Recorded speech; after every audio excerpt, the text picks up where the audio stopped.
Hey everyone, welcome to a good football show. I am Matt Stroup. It is Thursday, May 19th, and today we're looking at the players we are targeting in every fantasy draft for May. We've each picked 2 players and we'll make the case for why we cannot seem to stop ourselves from drafting them. To do this, I'm joined by Pat Doherty, Pat Kerrane, and Kyle Dvorchak, who, guys, while we were playing this episode, Kyle said he would get his 2 players to us ASAP because he was, quote, walking my dog and doing a draft right now. And this seems to me as kind of an unprecedented multitasking situation, drafting a team while walking a dog. Kyle, what's the story here? Give us the breakdown. Yeah, well, I don't have a ton of time. We're working on the draft guide, the actual draft magazine, and the dog needs to go out. So I got to start piling things together, stacking things at some point. And it mostly went well, though I did time out and just have a naked Russell Wilson team until, luckily, I got KJ Hamler at the end. And then within like 30 minutes, Russell on his Instagram posted future star KJ Hamler. And I was like, I knew this was coming, baby. I felt so good. But I was outside, and it's so hot, and I did not walk that far, and it was immediately gassed, and I felt just like Treylon Burks. Oh, come on, man. Oh, wow. Wow. Like, these Zoomers, they're not naturalists. You need to take a second, slow down, pause, just breathe in some like non-recycled air and just try to enjoy the outdoors for 1 second instead of just sweating whether or not you're getting Greg Dulcich. Is that how you say his name, Kerrane? That is how you say it. The Broncos rookie tight end that you are very obsessed with, and that I almost took at 310 in our rookie draft because I knew there's no way he would get by one of your next few picks. But I took Tyler Beatty instead because I'm a Mizzou homer. This is nonsense. You don't need to go outside. I went outside. My lungs are probably coated in pollen. I can't breathe, and I can literally feel my flesh cooking. Like I'm out in a tank top, and I can feel the sun baking me like a chip. What is up with the pollen in North Carolina? I was there for a bachelor party 2 weekends ago in Asheville, which is probably a different climate than Charlotte, but like it was like my face was like coated in pollen. Like I kept getting it in my eye. Like, sometimes with allergies, your eyes start watering because like it's just in the air. This one it was watering, so it was literally in my eye. Yeah, it's just dust in your eyes. I don't know if it's a North Carolina thing. I think it's probably just that you had been inside with your kids and on doing football stuff, and you went outside, and much like me, just the sun hit you and like a little piece of dust and a bug ran by and you were just overwhelmed by the stimulus. The dark truth about kids, quote unquote, is that man, do they like to go outside. Really? Yeah, so I'm outside. That's interesting because I was just saying to someone the other day that my kids don't seem to care whether it's a nice day or not at all. It's just it's not your kids a little on the older side. Mine are 5, 3, and 1. So to them, the great outdoors is like still cool. Oh yeah, no, they mine like this are bag to go mine outside. 5 and 8, they're done. Yeah, the minute they get on a computer, a laptop, or anything, they will never ever go outside again, and it's a very intelligent choice. That's why I've never given mine a Sega Game Gear. Am I right? Only folks? one person on the show got only one person gets that reference, and it's the person who said it. I never had a Sega. I always wanted a Sega. I eventually got the N64. That wasn't the smoothest intro to our sponsor, Pat, Sega Game Gear. It sounded a little forced in there. If we could just we were supposed to weave it in organically when we said Sega Game Gear. You said it really like you were shoehorning it in. Yeah, so I wanted it to feel natural. I had a Game Boy, by the way, a Game Gear. I was like, what? You losers playing Game Gear? Yeah. I guess you're gonna tell us you guys big GoldenEye guys? That was. Oh my gosh! If you spent weren't a lot of hours in the basement, you were canceled if you weren't a GoldenEye guy. That's just kind of how it worked. It was a big deal. Yeah. Kerrane, but video game systems. I never had a video game system except for a Game Boy until N64. I was 10, and my brother and I basically had an intervention with my parents. Like, listen, like, I know you don't want us to like while our lives away playing video games, but it's time. It's time. But it's just part of the culture now. Yeah, so it's time. We need the N64, and they stepped up to the plate, and we got the N64. Yeah. Very similar to my experience. Great choice. At the risk of derailing us, I'm just going to tell you guys real quick. I played a ton of GoldenEye in college. That I dated myself there. Yeah, we also played a game called Tekken quite a bit. I don't know if you guys are familiar with the fighting game Tekken. And we played it so much that one day my roommate and I were saying, maybe we should break this game, like snap the CD physically because this is ruining our lives. And we're kind of laughing about it that day. A couple days later, we're into like a 3-hour session. He just looked at me. He was like, we're both frustrated. He's like, do it. I'm like, yeah. I take it out, snap it in half. And our other roommate comes home and you've never seen someone so devastated. He was cradling the broken pieces of the disc in his arms. So, well, I'm assuming you just went to That's how it went for Circuit me. City afterwards and bought a new one, right? yeah, we got that one. Yeah, $40. All right, we ready to get into this, guys? We each brought 2 players, and I think we're gonna start with Pat Doherty. Pat, give us your first player. Make the case as strong or as lukewarm as it may be. Well, the first thing is I'm not super addicted to best ball or spring drafting, Sure. especially not to the point where I'm like holding myself up, even though I'm outdoors, like having phone drafting tunnel vision. So I've not done nearly as many drafts as Kyle and Kerrane, I'm Sure. assuming, but I've been all spring for some reason finding myself like interested in the idea of rostering Amari Cooper this year, but the ADP is not really cooperating. I think he's the wide receiver 17 on Underdog. He's like the wide receiver 20 and some of the composite ADPs. And like in theory, I was like, man, people are finally going to be out on Amari Cooper this year, even though he's getting a quarterback upgrade. It's hard to say you're getting a quarterback upgrade from Dak Prescott. But in getting the quarterback upgrade, in theory, with Deshaun Watson, if he's not suspended, and I was like, I bet this guy is going to fall like, the mid to low 20s, but he's more like in the wide receiver 17 to 20 range. And I was just wondering how you guys, I haven't seen a lot of like Amari Cooper ADP debate yet, because I think he's someone people are just tired of talking about and debating because he's so frustrating and like the next level does not exist for Amari Cooper. But I was wondering what our real best ball heads here thought of Amari Cooper, because in theory, there's always an angle with Amari Cooper. Like, hey, listen, the Browns have like no one to catch these passes. Even if Deshaun Watson gets suspended, like they got to throw to somebody. But I was just wondering if you guys were buying into Amari Cooper at all this year. I'm not completely out, but it's hard to like get too excited about it because we've got potentially a big suspension coming from Deshaun Watson. I don't know that it is a quarterback upgrade. I mean, it's not a quarterback downgrade, but he did have a connection with Dak Prescott. He's got to work on having one with Deshaun Watson. He's going to have to work on having one with whoever else probably for who knows how many games. And then is this it? Are they not bringing anyone else in? Because, Will Fuller, I think, would be the most logical destination for him.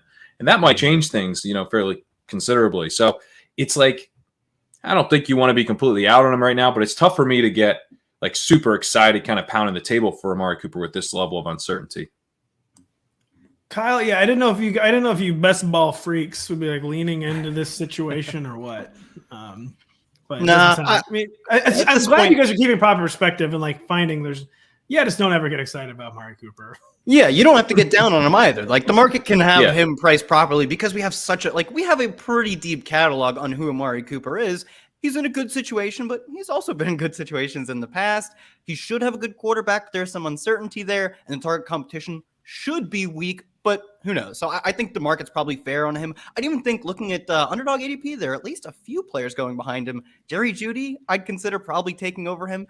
Even Allen Robinson, I think like the 2 for maybe the best passing attack, one of the top 2 or 3 passing attacks versus maybe probably the one for Cleveland.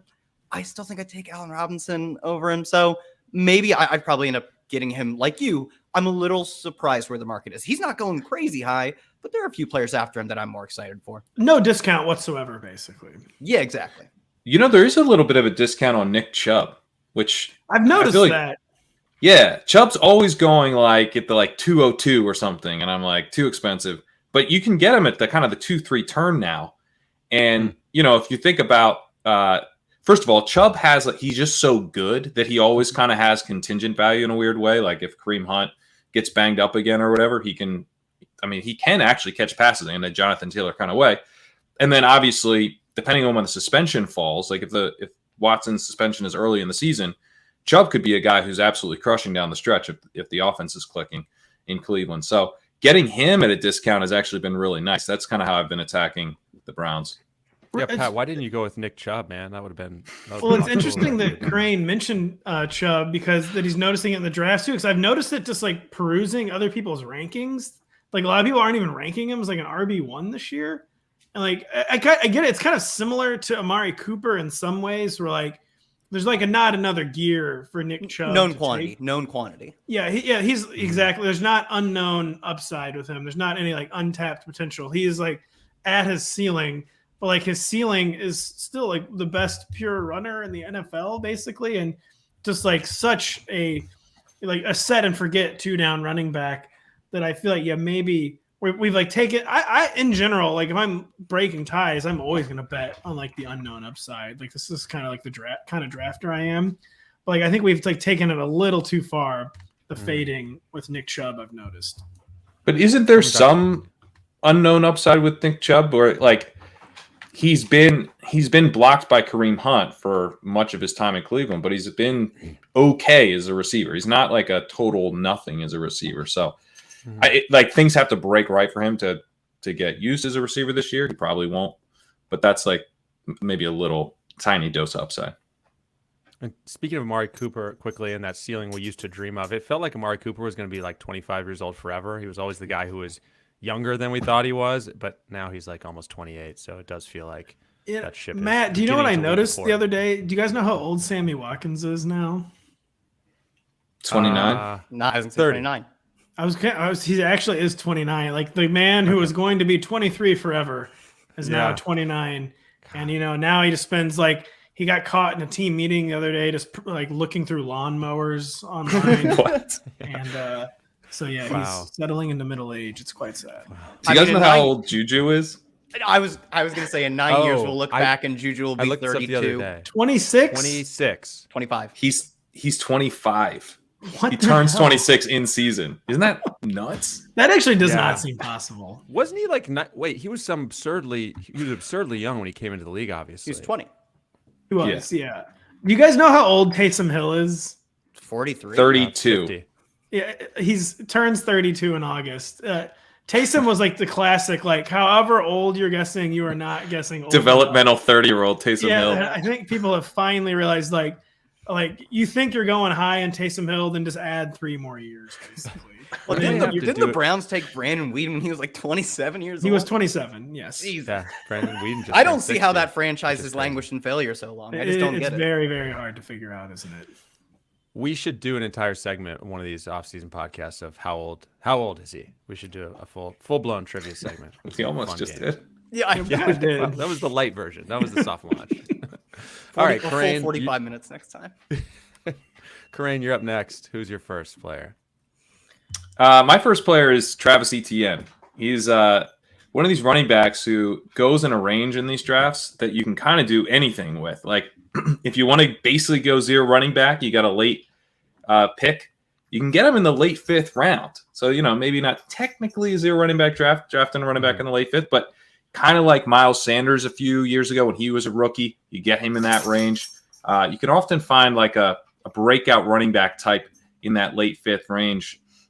Who kind of serves as like a very weak anchor running back or kind of the premium zero running back type of build. But if you want to go with like the superhero build, I think Etienne can be a part of that. You take an early running back, you get Etienne as one of 2 running backs. You can wait a long time for your 3rd running back. Or if you wanted to take 3 in the first 5, just tackle on 1 more, kind of do a classic hyper fragile. He really fits those builds. So for me, like just kind of where Etienne's going in that late 5th range and after Breece Hall, he just kind of fits with a lot of draft builds, which is one reason that I like taking him a lot. But the other thing is that like it feels like you get kind of the post-hype sleeper with Travis Etienne. I thought he was a better prospect than Najee Harris. I thought he was a better prospect than Javonte Williams. I think he was a better prospect than Breece Hall. And you're getting him after Hall in drafts. You're getting him way after Williams in drafts. You're getting him way after Najee Harris in drafts. Now, I get why. I mean, we've got the injury concern. We, potentially have James Robinson lurking. But that James Robinson injury is like, I'm okay fading a quick comeback with the Achilles stuff. So, you also have the offense. Is it going to be as bad as it was last year? Again, I get to fade Urban Meyer. I'm down to do that. And this is an offense that's passed to its running backs a decent amount. This kind of like this Andy Reid style Peterson offense. I think they'll involve him, and he's a very good pass catcher. He's got a rapport already with Lawrence. He's like the only guy that does. So you're looking at kind of the right archetype, and when you're looking at who can emerge from the dead zone, you want running backs like this, really talented running backs who maybe have like a red flag. Maybe like it's tough to project how much work they're going to get. I think Etienne can kind of command work in a way that can have him really beat his ADP. Yeah, the way you describe him reminds me of the same reasons I was going to bat for like Kareem Hunt last year, where like, sure, I probably wouldn't count him in the true 0 RB range, but you get to use him as your anchor RB. And there is a very realistic outcome where this player this year, I think Travis Etienne is a perfect example, and he doesn't need an injury ahead of him. He kind of already got it too, but he doesn't need someone ahead of him to get injured. If, we do get James Robinson back and fully healthy, he could just be better than James Robinson as a runner, because Etienne truly could be a special runner, back-to-back 1,600-yard rushing seasons at Clemson. So yeah, he's a third down back to only, guys. Come on. Man, Urban, get off this show. And I love the idea of still getting one final shot to fade Urban, because it's exactly. I almost brought Trevor Lawrence to this conversation for that exact same reason. That like we don't know, although we have a good idea, and it's a lot, how much of an impact Urban Meyer had on this team in a negative way. We don't know truly how far it went, because Trevor Lawrence also looked pretty bad. Right. But if it was a lot, and it very well could have been a lot based on Urban being a complete donkey, going to a really historically successful head coach in Doug Peterson could be not just like a head coaching upgrade. It could be a head coaching universe changing moment for this team. So to get one last chance to try and like really course correct the Urban Meyer sell. I think this is our last chance to do it. I really want to. This is a really dumb question because it's like so context dependent.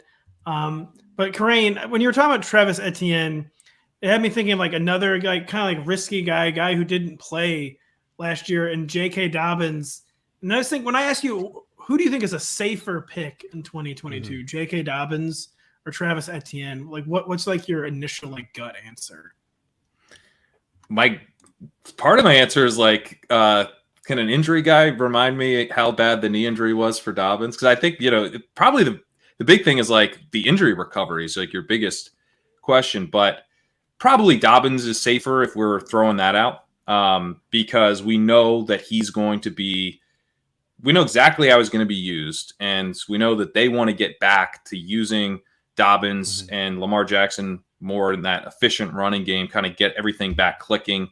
They don't have Marquise Brown. It's going to be tough for them to like play any other way than kind of like peak Ravens. So I think from, particularly in like half PPR best ball, like Dobbins, I think is a pretty solid pick where he's going and decently safe. You're getting a bit of a discount on him, but I think Etienne has more of a ceiling. I think Dobbins would be, if I had a do-over on who I picked here, I think Dobbins would be one of the guys. I'm irrationally interested in Dobbins in all my drafts, even coming off the injury. So that's going to be my I fault. have historically not drafted him much, and I've drafted him a decent amount. I mean, you're getting him next to like Antonio Gibson and stuff. I'd much rather have him than Antonio Gibson. All right, Kyle, bring us your first of two players you find yourself drafting everywhere, including while walking your dog.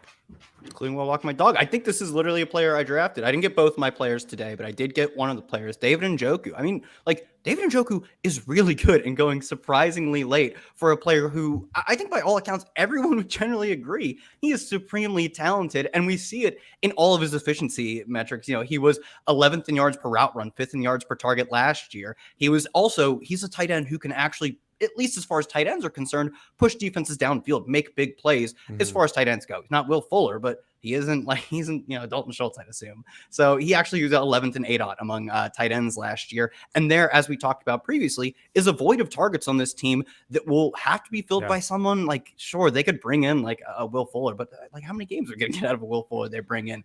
They're probably working mostly with what they have right now. And we saw over the past 2 years them running a ton of 2 and even 3 tight end sets. They are not going to be moving away from that. So we could finally get the every down David Njoku we've been praying for since they drafted him, plus the quarterback upgrade. To me, it's just tons of opportunity available. It looks by all accounts a supremely talented player and an upgrade for the offense as a whole via the quarterback. So I think David Njoku is kind of the best value tight end you can find right now. Here's where the problem is, where you come to you being, how old are you? Like, I love Pat asking how old Kyle is, and then his internet. We're playing how old is he again? We're playing how old is he again? All right, I know. That's what I thought too. We're doing another how old is it? Pat's internet. Old man can't get internet to work. I know. He's like, how old are you? Because can you come fix my internet? Can you come fix my router? He did cut out mid-sentence. I thought he was just pausing. And the funny thing quite is a dramatic effect. He texts me. Never. He calls me all the time. And if he has a question, he calls me, and that's how I know he's old. And of course, his internet goes out. I wonder I truly have no idea what he's gonna say. So I guess that means I'm right. The thing is, like, he was gonna come in with that FUD and be like, oh man, but he hasn't gotten a role before. I've got some FUD for you. I've got some. Come on, why would you? Yeah, do this? I've got some, Kyle. Okay. Number one, the Browns, they rotate their tight ends. And Austin Hooper was like, I guess their starting tight end last year. He ran around on 53% of dropbacks. That's like rough. Like, we want our tight ends at like 80, 85%. I mean, that's the goal. But like, we can deal with 70 to 75% if we're talking about like an elite talent. But that's not really what the Browns have done. Njoku was at 54% last year. I think he'll probably be more like 65% of routes this year, but Harrison Bryant was at 28% last year. And I bet he kind of comes up and is in that secondary tight end spot. I don't know that they're going to be running a ton of 2 tight end sets, right? Like, you'll probably have David Bell in the slot, Donovan Peoples-Jones or whoever else, maybe, if they bring someone in, that'll be the second outside wide receiver. And then Amari Cooper as well on the outside. So I think that 3 wide receiver set will get a decent amount of run. So if he's in any kind of timeshare at all with not Austin Hooper, who's the other guy, Harrison Bryant, then you're looking at just the routes being a little bit too low. And Njoku has been pretty good, but he hasn't been awesome, right? Like, his yards per route run last year were good, 1.56, but that's not elite. It's not anywhere close to even kind of where Dallas Goedert was last year or something like that. So I'm down with David Njoku for sure, but I don't know. Do you like him substantially more than like an Evan Ingram or something like that? Yeah, right now, underdog ADP over the past 7 days. Yeah, past 7 days, this is insane. Like, he's going just ahead of Noah Fant, Gerald Everett, Logan Thomas, and just behind Tyler Higbee and Cole Kmet and Hunter Henry. Like, some of those are part-time tight ends, like we could totally see with David Njoku. It's certainly possible they do rotate him. Although I think the reason we saw like the Austin Hooper rotation last year is because Austin Hooper's terrible. There's a reason they weren't giving him a ton of rounds. If they have a good tight end, who also Austin Hooper's probably a fine blocker, and that's probably also why they give him snaps, not routes necessarily. So I think he has a significantly better talent than Austin Hooper, and also the players going around him talent-wise in terms of ADP. Role-wise, I think that's the reason he's with them, but like, I think he's a better tight end than Gerald Everett. Honestly, looking at Gerald Everett's ADP is how I learned that he's on the Chargers. And like some of these guys, he goes like in the same range. I kind of like Gerald Everett, man. Give me that Chargers tight end. He's fine, and he's on the Chargers. I'm in. You're looking for Donald Parham is the name you're looking for. XFL legend Donald Parham. I think that ship has sailed. What I was trying to ask earlier, for my internet cut out for like the 7th time, Kyle, was this: had you maybe considered the possibility that David Njoku was bad? No. What is? There's a chance he might be bad. I really like actually that I got to give my like route run FUD, and then you came in with the much better. He's bad. He just came in with a metal chair, bashed me over the head with it. Hey, how old is David Njoku? I'm just gonna throw that one at you guys. I'm on his T-Ref. 20, turning only 26 this 26. year. 28, 26. Yeah, he's 25. He's the classic, and this used to be like more of a thing, kind of like the Martellus Bennett thing, where like you could be like not productive for your entire rookie contract, but it's like such a complex position. It's really, really context dependent, even more so than other positions. Like if your offense just wants tight ends to block, you might not ever catch passes, or you're behind Jason Witten, like Martellus Bennett was. But tight ends have started, I feel like, producing younger in their careers as during like the passing explosion era. Yeah, I'd say we've half a decade with David Njoku. I'm just not. We're talking about like the next step not coming for guys. Just not really sure. It was very weird that he was franchised. I found that very weird. It was very bullish that they franchised. So that was like deeply strange and like kind of lends credence to Kyle being in on him. Because I mean, you don't franchise someone that you don't think is going to be a big part of your offense, right. But a pretty long track record at this point of David Njoku being not great. He's so mistake prone. We're talking about Gerald Everett. Like David Njoku was kind of like Gerald Everett before Gerald Everett was, where kind of like too like that Jared Cook, where he'll make like a 51-yard catch. This is like amazing. He like high points the ball down the seam, and like the next play of the ball like hits off his face mask for an interception. I think Jared Cook's actually a good comp for the style of play because Jared Cook's also a guy who, at least as far as tight ends go, are more athletic, pushes the field a little bit more for a tight end, and also he's like bounced around teams. We definitely see him make mistakes, but like if we got to good Saints, I think, and then maybe one final season with like the Raiders or something, Jared Cook season from David Njoku for the price of like these tight end 3 type of guys, like I think that's very realistic and what I'm betting on. The point I really like, Kyle, is the ADOT. I do think that really matters. Like you don't see a lot of tight ends who can actually push, and Austin Hooper was not that guy at all. So I think it really helps. Yeah, and it's kind of like Jared Cook, and when you have a tight end in that mold, and he actually gets a lot of work, that's when I think you can see the tight end become a bit of a different tier than the other tight ends around him because he's almost playing a different position. He's like a big wide receiver. He's actually able to threaten defenses downfield and not just take a lot of little squiggly underneath routes that don't go anywhere. Not to hijack the show for Matt, but 2 rapid fire questions. Pat Kerrane, what team is Austin Hooper on?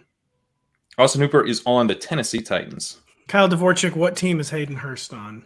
Bengals. I don't know if I would have known that if I wasn't looking at ADP though. Okay. Damn it. Yeah. You can't stump these best ball made drafters. It's we know true, where all the actually. tight ends Yeah, are. you can't stump. Well, like the Gerald Everett too. I don't know if you would ask me a couple of days ago, like if I hadn't just like refreshed my rankings, Gerald Everett, he's on and you hear me typing Gerald Everett Wikipedia. He's on, yeah, come on, he's on the Rough Riders. Everyone knew that. That's when you fake the internet outage. Gerald Everett's on the yeah. Oh, course, my internet's going out and then again. you see you're on. Yeah.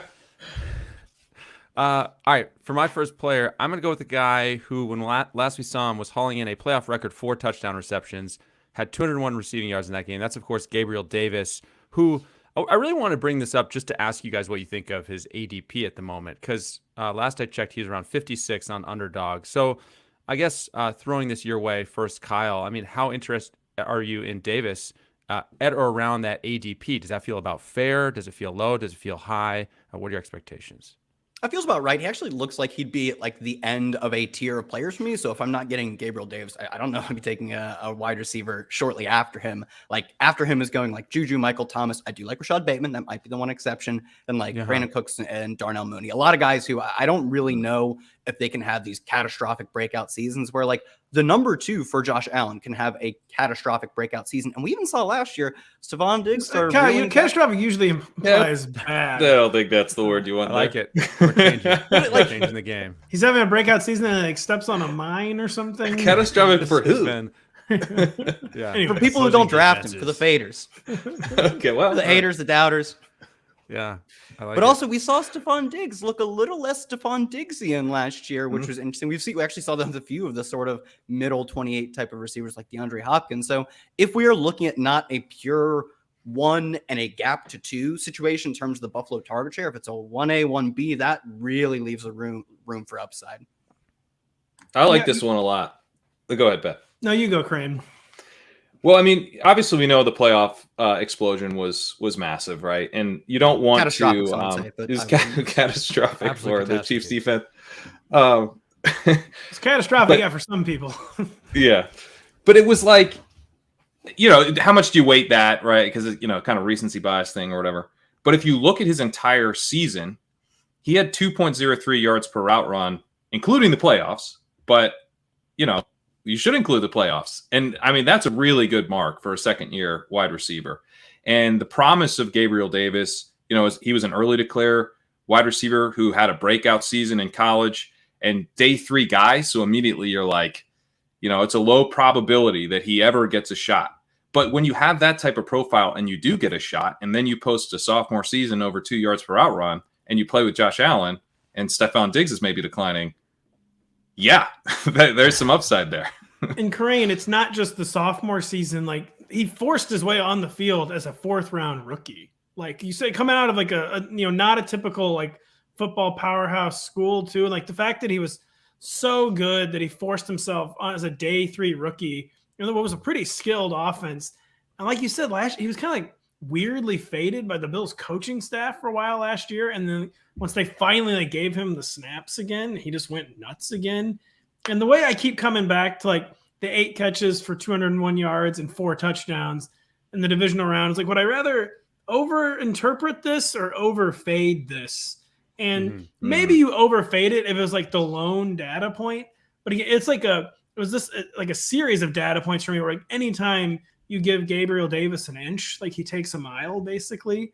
And so I would much rather over-interpret Gabriel Davis's finish to 2021 than like fade it and be on the wrong side, because there's just a chance he's like a genuinely special player.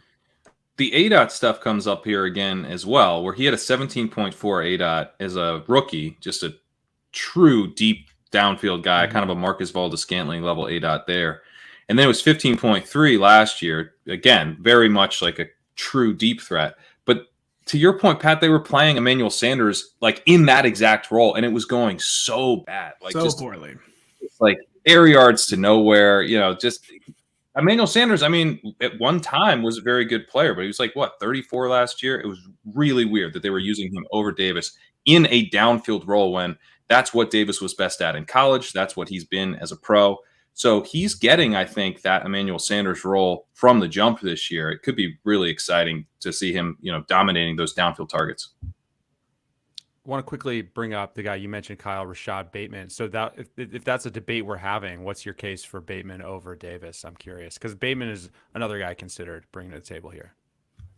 Bateman was a supreme prospect. I like Gabe Davis. He wasn't a bad prospect by any means, and he's done more efficiently and more explosively in the NFL.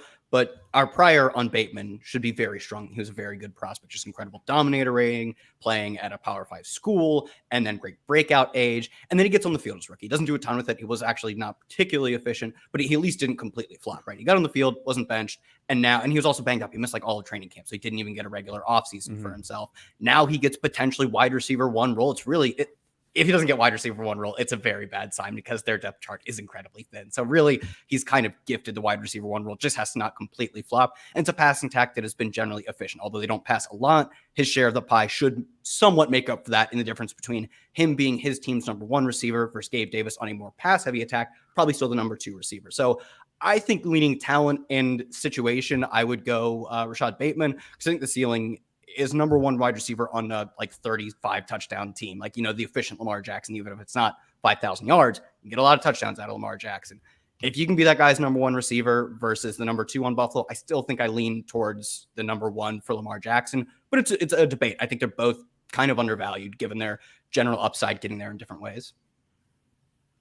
All right. 4 players down, 4 more still to go. First, we're going to take a very quick break.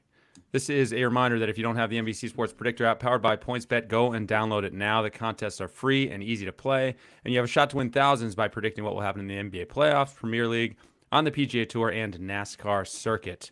All right, we each have 1 player remaining. Back up in the rotation is Mr. Internet Outage himself, Patrick Daugherty. Pat, who do you have for player number 2? Well, it's just another guy who I just feel like I don't quite know what to do with, and that's Amon-Ra St. Brown, who we talked, Denny and I talked on the podcast earlier this week. Like a lot of times we fall into this fallacy with rookie receivers who land in places that have thin receiver depth charts. Well, they have no choice. They're going to have to target him, they got no choice. I'm doing a Kyle voice, kind of. Kyle likes to do a voice like that. They got no choice. They got. Hey, come on! They got no choice. They got to play him. Amari Rodgers. How is he not going to beat out Alan Lazard this year as they cut him from the punt return duties? Exactly, and just so often it's oh wow, they do have a choice, and for some reason they're targeting Josh Reynolds 19 times a game. I stand corrected. They had a choice, but so a lot of times those rookies don't pan out. Amon-Ra St. Brown is one of those guys, they got to target this guy, don't they? They eventually finally did. He was number 3 in yards over the final 5 weeks this season. He basically lived up to his draft profile immediately, which is always something I've loved, really take notice of a rookie. You read, you read our draft write-up or Dane Brugler's draft write-up of their strengths, and they actually put that on rookie film. I always take a lot of notice of that, and Amon-Ra St. Brown did that, and it's just another thing. Guys who finish hot, it becomes this weird mind game in fantasy. No one wants to be the guys who are chasing points, and then sometimes I feel like the fades end up just going too far. And so I'm seeing Amon-Ra St. Brown kind of it's something almost fall the wide receiver 3-4 borderline in some places. In other places, he's still being ranked as a solid wide receiver 2. he's just someone where I'm seeing like a huge, like wide range of opinions on, and was wondering what you guys is like. Is Amon-Ra going to be like a sucker's play this summer, basically, or someone where you take advantage of people just not wanting to be the people seen as chasing points? Before you guys jump in, his finish was flat out catastrophic. I don't know if you heard the numbers. I'm never going to live this down. I'm really excited to hear about this the rest of my life. Last 6 games, 51 catches, 560 yards, 5 touchdowns receiving, 61 yards and a touchdown on the ground. Carry on, whoever was going to jump in about Amon-Ra. You know what the worst part is? I'm not going to jump in on the Amon-Ra thing. I'm going to jump in on the catastrophic thing. I looked up catastrophic to see if there was a spin that I could put on it. And eventually, after reading the first definition, the second, the third, the fourth alternate definition, I was like, that fits with what I was going for. I'm running with it, Kyle. I'm in. I'm going The with alternate definition. Yeah. I think the problem with Amon-Ra for me is like, if you look at his target competition last year, it wasn't bad. It was like we make fun of the Falcons for entering the offseason or exiting free agency with, right? It was that level of horrendous. Like his competition was Khalif Raymond and Josh Reynolds. These are like special teams players who get cut by the Titans who also didn't have a good receiving core. And now he gets a massive upgrade. Well, the team gets a massive upgrade for him. He gets a downgrade in terms of competition, if you see what I'm saying. Getting TJ Hawkinson back, DeAndre Swift back, then obviously Jameson Williams, who Jameson Williams said he expects to be ready for training camp. Players are generally pretty optimistic with their own injury situations, as our coaches. But the timeline does line up for him to at least be ready for week 1. He might not be playing 100% snaps week 1, but I think we should be able to get him pretty early in the season. And DJ Chark, I just think that is such a massive shift that at his ADP, I probably won't have a ton of Amon-Ra. I don't think he's an egregious pick. I wouldn't call him a sucker play, but I'm not excited about him, I'd say. I made myself take him recently because he's the type of player, like even last year, I was overly down on him because he was a day 3 pick. I liked the profile okay. If he'd been a round 3 pick, I would have been like, all right, let's go. There's some upside here. But because he was a 4th round pick, I was like, everyone's overdrafting him. They're drafting the situation. They're not drafting talent, blah, blah, blah. So now he's got he had a season where if he was slightly more efficient, I think I would have been really excited. But he's he's a slot receiver. He wasn't that efficient over the course of the year. Not bad, but not amazing. And where's the ceiling? Can he get is he going to play over 85% of the snaps, or you run 85% of the routes or more? Because, a lot of slot receivers do not. Juju Smith-Schuster is one of the few slot receivers who tends to run almost every route. Most guys don't. So, it's well, am I just chasing the points from a slot receiver? That doesn't seem great. But who hasn't been good? TJ Hawkinson. TJ Hawkinson has not had a good career so far. Last year, 1.48 yards per out run. Not very good. 1.57 the year before is fine. 1.28 the year before that. Show me something, TJ. I don't have any reason why I should be afraid about TJ Hawkinson coming back. He's a tight end, right? Tight end's going to dominate all these targets? Probably not. If Amon-Ra St. Brown does have this connection with Jared Goff, which was the thesis all along, that Jared Goff loves throwing to his slot receiver, right? It certainly seems to be the case that they have a really strong connection. So I can see the upside actually from a slot receiver, given that we have Jared Goff. Jared Goff's got total job security there. They didn't bring in anybody. And I'm kind of skeptical of the Jameson Williams stuff, man. George Pickens tore his ACL in the spring, right? He runs 32 routes all of last season. I would love to see Jameson Williams have a great season, but he tore his ACL in January. I'm fading him being ready for week 1. I just am. So, and the other thing is when he comes back, he's Jared Goff's downfield threat. I don't know that we're going to see Jameson Williams get a ton of targets as a rookie from Jared Goff. I think he'll be, once he's fully healthy, I think he's going to be very good. I think he's going to be very efficient on the targets that he does get, but he's probably going to have trouble earning targets at the rate that he deserves. He will, however, open up the offense a bit for Amon-Ra St. Brown, because I actually think once you saw Josh Reynolds there, who was a deep, calling Josh Reynolds a deep threat is ridiculous, but that's basically his role in the offense. They did have a bit of a connection because, he played with Goff when they were on the Rams together. So I think just having Josh Reynolds there actually helped Amon-Ra St. Brown. You don't want the offense to be totally devoid of any other targets. Well, real quick, that was always kind of been my non-scientific theory with Hawkinson, Pat, is that this guy actually needs more target competition. So because I feel the easiest thing in the world, if a team's only threat is the tight end who's and he's not Kyle Pitts, that's such an easy thing to take away. someone like TJ Hawkinson like needs more like target competition in his own team, just so there's more players in the defense like you actually have to account for. But yeah, he's probably just not good, like you said. As for Amon-Ra, kind of coming back to what Pat Daugherty was saying initially, it feels like I feel like I see this in every fantasy sport I play. There are players that seem like they could, how do I explain this? Like fall through the cracks a little bit, and you're like, oh, of course. Like, what was I thinking? What was I thinking fading him? Like, and in this, it feels like there is a case for Amon-Ra. This is not an analytical breakdown at all, but it feels like there is a scenario where I feel like come October, I'm like, well, of course, Amon-Ra St. Brown is killing it again.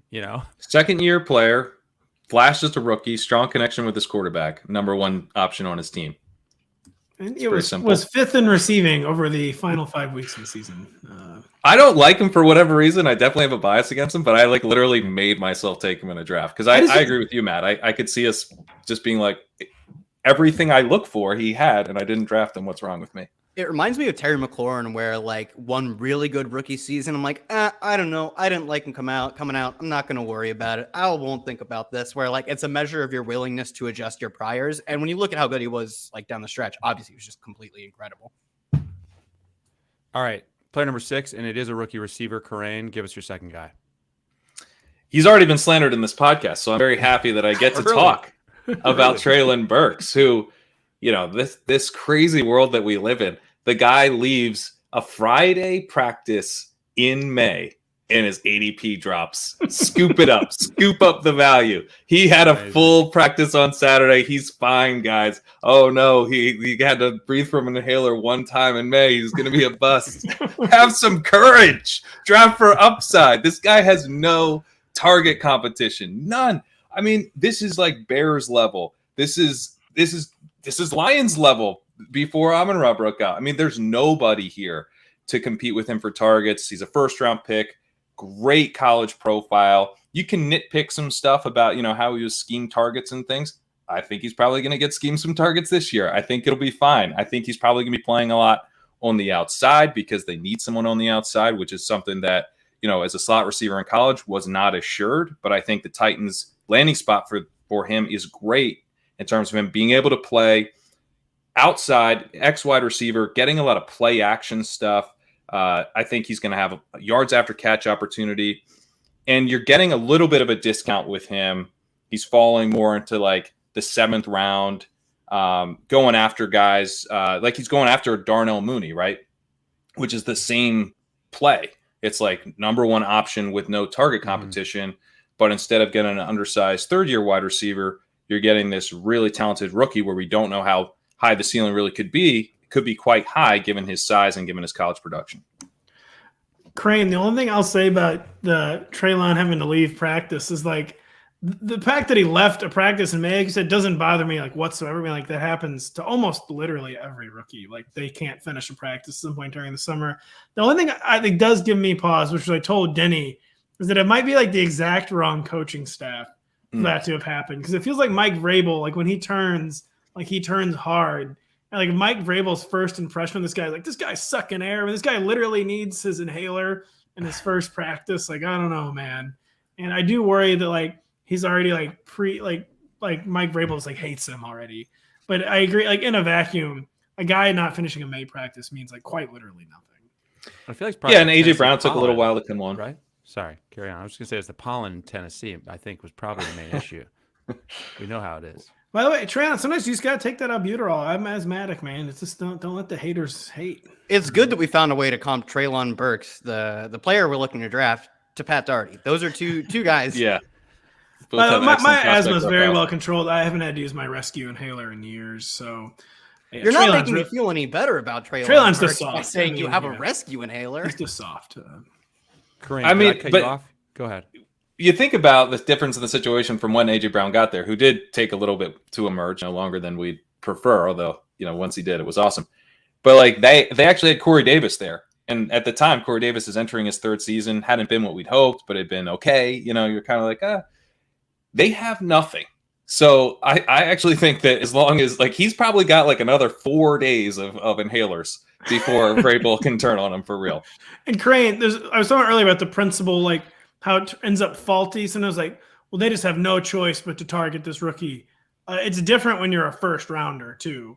Like right. when you're a first and when rounder, the entire in an SEC offense ran through you for 3 years. They're you're gonna get a lot more benefit of the doubt if you're a first rounder as opposed to a fourth rounder.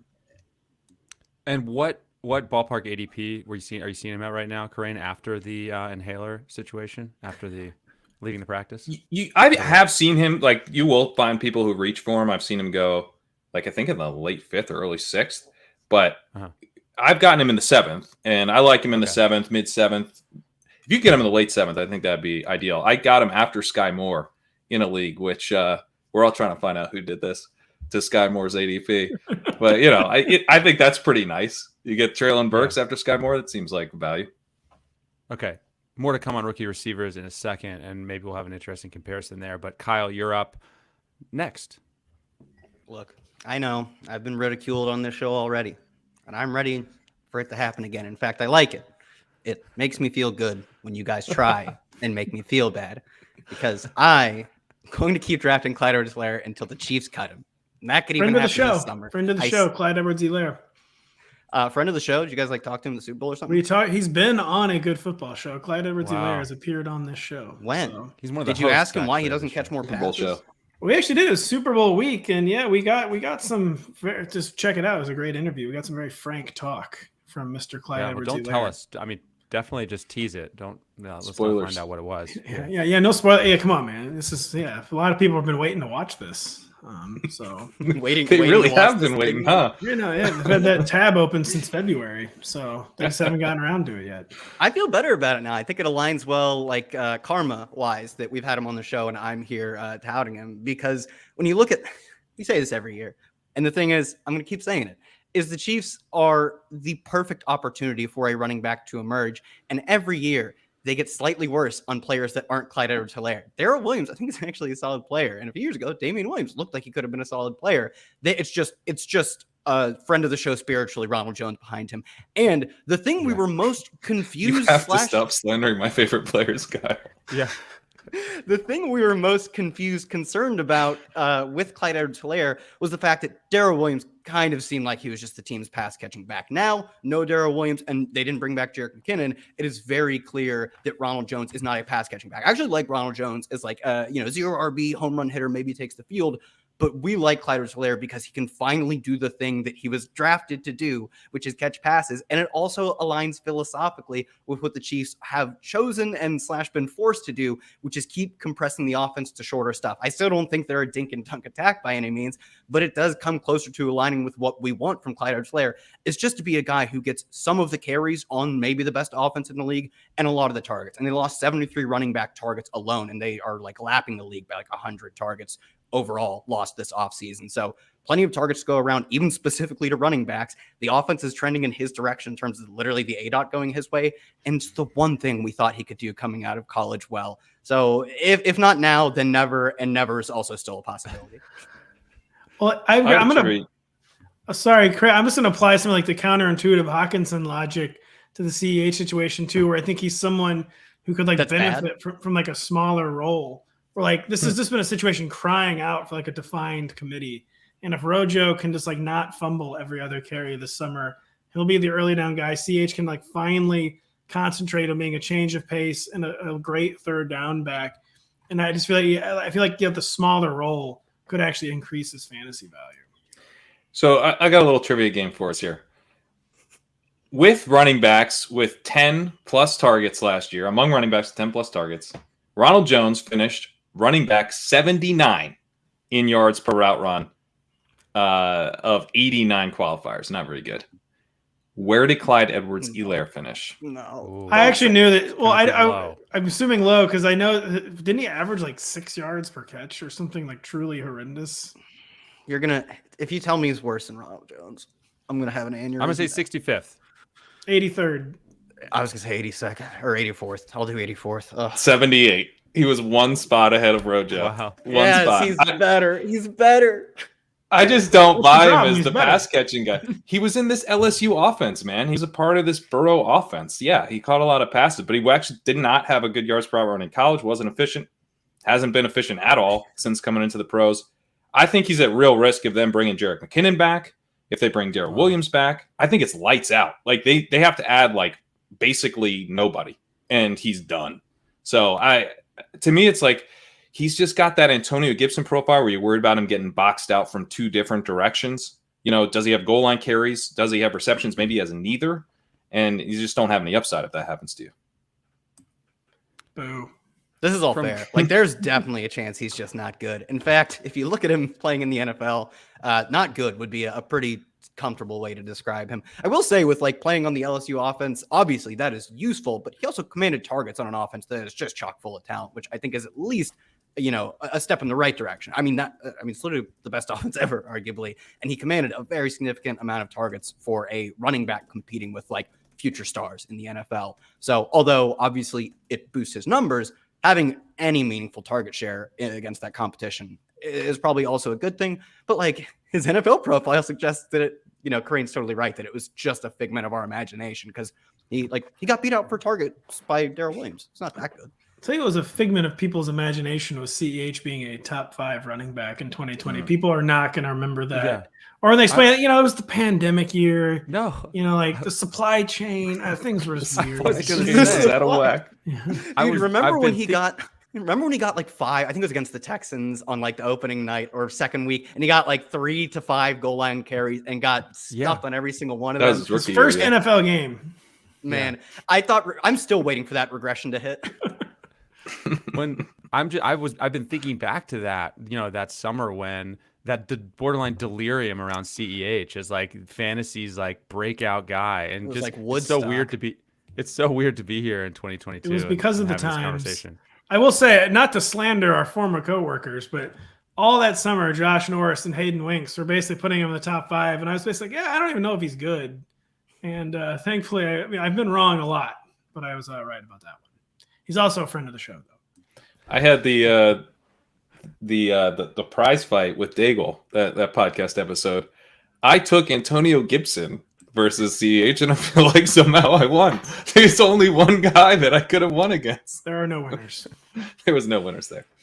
Oh, man. All right, well, we'll see if there are winners here. My second and the final player on the list is another rookie receiver, and I just wanted to take the temperature in this room on Drake London. Now, when the Falcons made this pick, I'm a Falcons fan, of course. It was a little bit of a shock to the system, why they went with him over, say, a Garrett Wilson, for example. But putting that aside, we talk about opportunities for receivers. I think we can all agree there. He's going to be a featured part of whatever the hell this passing game is. They may not be the best targets. We also know he's a major red zone weapon in waiting. So I see an ADP of around 70 on Underdog right now. I'm intrigued, but I wanted to hear the panel's thoughts on this. Where are we on Drake London? Anyone jump in here who wants to respond? I feel like Drake London is not the player the Falcons should have taken. And there was buzz that they would be interested in him, and ultimately did prove correct. But like the thing is, you're not planning for an offense with Marcus Mariota. Marcus Mariota is there for a year. He has a 2-year contract, but the second year is like a team option. So who really cares if they don't fit each other's skill sets particularly well for the long term? So I get why they took him. Actually, he's a good player, but for this year, he's like the opposite player that you want for Marcus Mariota. You want like the slot receiver who gets open and is readily apparent to be open at all times, because Marcus Mariota is just throwing to guys who are open and making few mistakes. He still even makes more mistakes than you want for a quarterback who doesn't have a ton of ceiling on any given throw. But you don't want the non-separation 50-50 ball guy for Marcus Mariota. He's going to look at a cornerback, even if he's a tiny cornerback who Drake London could just tower over and take the ball from like a basketball player, which he was. Marcus Mariota is going to see that and be like, nah, he's as unopened as I've ever seen anyone, and just throw it, dump off to a running back or something. So I think it makes sense why they took him. He's a good player. I just think stylistically, that would be my concern, that he does not fit with what Marcus Mariota wants to do. Even people say like Desmond Ridder plays that same Desmond Ridder similar. Yeah, exactly. He's a similar style. Eerily similar. So you don't have that ripcord to pull that someone comes in who isn't Marcus Mariota and does things differently. Yeah, that's Kyle, who Matt Ryan was, by the way, too. Go ahead. So it's a really great point from Kyle. And like these guys, are so hard to find, but yet what the Falcons needed was someone who gets into space, not someone who has to create space. And I always just find it troubling too, like kind of going back to N'Keal Harry, like they're kind of different kind of players, but like I never enjoy like when you watch someone in college and like in all their highlights, like they're surrounded by dudes. Like they're like getting like draped by someone. Like they're making spectacular plays. But I feel like all of like Drake London's spectacular plays, like in traffic, which is a skill, but like that's a skill that's like difficult to like you're already in traffic all the time in college. Like I'm not sure how much you're going to enjoy the NFL basically. Yeah, it's the J.J. Arcega-Whiteside N'Keal Harry special, and of course the next player to do that can break the mold, right? But so far, and it's not just those players, but so far those are the great examples, the hits. That mold is more difficult to translate. I don't think it's impossible, and I think Drake London has a good chance to be a mold breaker, but like it's the type of outlier I'm not dying to bet on. And like you said, Marcus Mariota was like a shockingly conservative player the entire time he's in Tennessee. Like just would not pull the trigger on difficult throws, would not ever run. Like so, like they're basically counting on him being an entirely different player. But go ahead, Kerrane. You look like you have something to say. Well, yeah, I am not usually in the position of defending Drake London because I feel like I'm a little bit.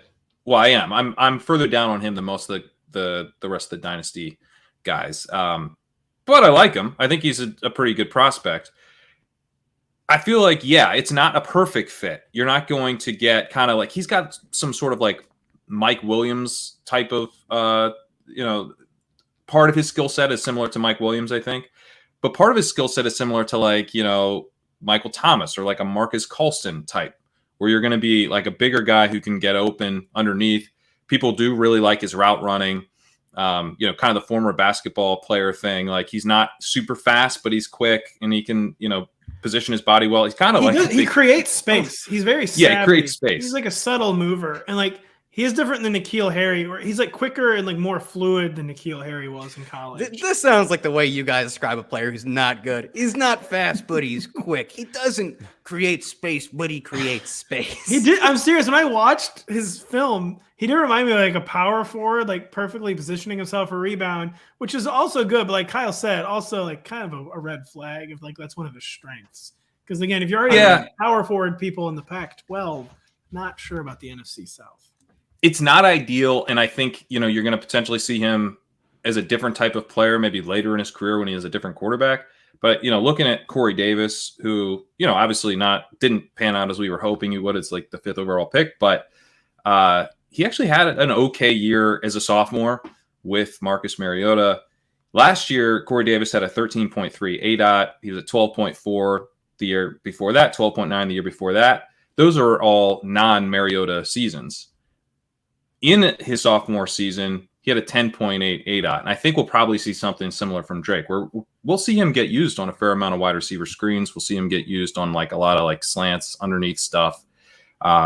Maybe he'll have some kind of big slot to his game. He did play in the slot for his first 2 seasons, so he's familiar with that. They've talked about how they can move him around the formation. He's really versatile. I completely agree that he's not going to get those 50-50 balls to the rate that we would like, and that is kind of a big part of the way he wins downfield. And honestly, I'm a bit skeptical that maybe that translates as much as we'd like. But look, we have seen that translate. T. Higgins. I mean, T. Higgins is that type of guy, and it's translated really, really well. So, yeah, you do see like a N'Keal Harry, J.J. Arcega-Whiteside doesn't translate at all. But when it translates, the guy's all of a sudden a star. So I would be careful about like writing him off. Now, I probably don't have as much as I should because I take Burks there instead. But I have taken London. If you've got Cardinals, take London because they play the Falcons in Week 17, right? If you've got Cowboys, take Burks because they play each other in Week 17. So that's one way that I'm trying to get London in is if I'm building a Cardinal stack, I make sure to go London instead. I was going to say, on the plus side is the ability to play the slot. He's only 20 years old and did have absolutely freakish numbers. I think 88 catches in 8 games. So I don't know. I think I'm more worried about the ADP and the quarterback situation than I am about the player. But I mean, those are obviously big factors. So I get to see. I can see his skills translating. Like he is like, okay, he's just got elite movement skills, and he's like gets himself in position. And Marcus Mariota's just like scared and doesn't do it. Yeah, that's bad. Okay, you guys have talked me out of it. It's 70. I'm sitting out on Drake London. That's the end of our list for today for the month of May. Anything to promote, guys, on NBC Sports Edge before we get out of here? Kyle said we're deep in the throes of the draft guide. I do have some post draft rankings though live on the site. Probably our final rankings on the site until later in training camp. So go check them out. RotoPat's. I shouldn't have referred to myself as that. Patrick Daugherty's post. You make us refer to you as that. Yeah, I mean, off camera, obviously. I mean, yeah. You're You made me change your phone contact to that. exactly. The lawyers get involved if I'm not called that off camera. Kerrane, Kyle, anything? You want to Draft guide, man. Draft guide. Draft guide. And still check out. I'm consulting Kerrane's Dynasty rookie rankings quite frequently. Check out Kerrane's Dynasty rookie rankings. USFL content, still doing it. They still shove my face into a computer and I put it out every week. Then we also do the USFL. It's not even a betting show. It's literally just like a 2-minute YouTube video. And I will say, I've been hot. I wasn't there last week because I was on vacation, which apparently I'm allowed to do. Insane. They just let me leave. But I think I 3-0'd the week before that and a 2-1 every other week. So the markets are still soft because books don't know how to price this interesting product, let's call it. I see some of the over-unders now, like 27.5, 28.5. Some people speculate points won't be scored by the end of the season, but I'm optimistic that Vadley of the Pittsburgh Maulers will put some points on the board. I'm watching F1 races. I can't get into the USFL. I'm shocked. I'm shocked you can't. I will be watching Major League Baseball on Peacock. All right. Well, at least we're not watching baseball. Am I right, Kerrane? That's right. While playing Sega Game Gear. That's right. That's right. All right. That's going to do it for us. Don't forget to subscribe to our show on Apple Podcasts, on Spotify, wherever you listen. Take a minute to rate and review us as well. We will be back next week with new episodes. In the meantime, I want to say thanks to everyone for listening and watching live with us. Kerrane, Pat, Kyle, thanks to all of you guys. This was fun. I'll see you next week. Yes. They said it couldn't be done. Said it couldn't be done. Said we We're couldn't still go an live. hour. My thing says we're still We live. are still live. Hot mic. Someone One of hit the end. best outros ever. It's spinning.